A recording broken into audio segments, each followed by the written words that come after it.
Hi there. So, I've been thinking recently about conversations at cross purposes. This has been prompted by a couple of coaching scenarios that I've encountered with coachees over the last few days.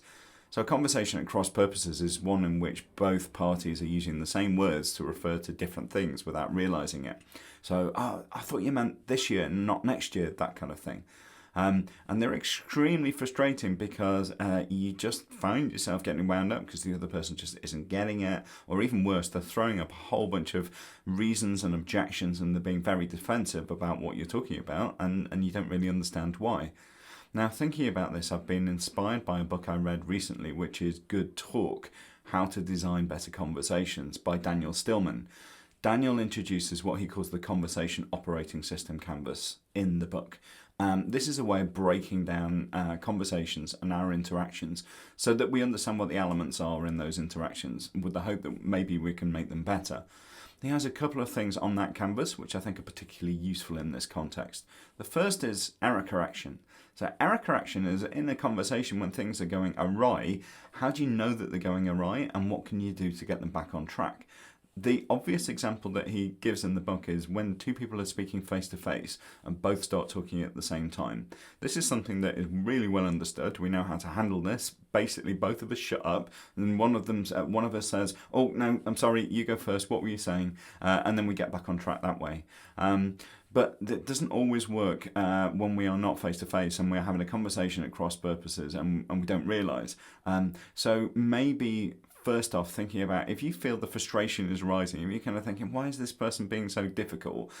Is there just an error that is occurring with respect to what it is that you're talking about? It's not that person's character. It's not because that person's got something, got some significant reason that they're trying to block what it is they're trying to do. Is it possible that you're just detecting an error of meaning? So thinking about those things that might help.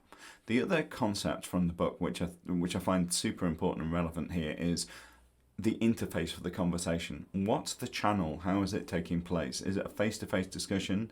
Is it a Slack interaction, which is one of the ones that I saw this morning? Is it in some other medium?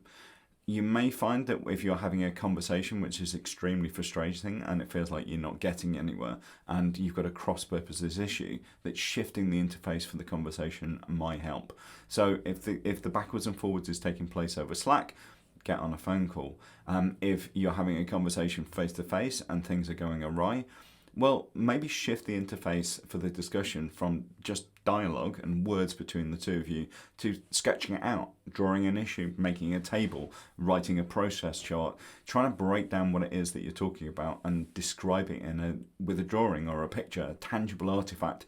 Some of the time, when we are not talking about the same thing, we only realise when we're both standing there side by side, looking at something and describing it in different ways, and just going, "Oh no, now I see what you're seeing."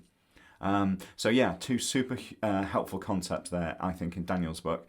I really recommend the book. It's really super, but it felt particularly pertinent in the conversation of these two scenarios that came up this week.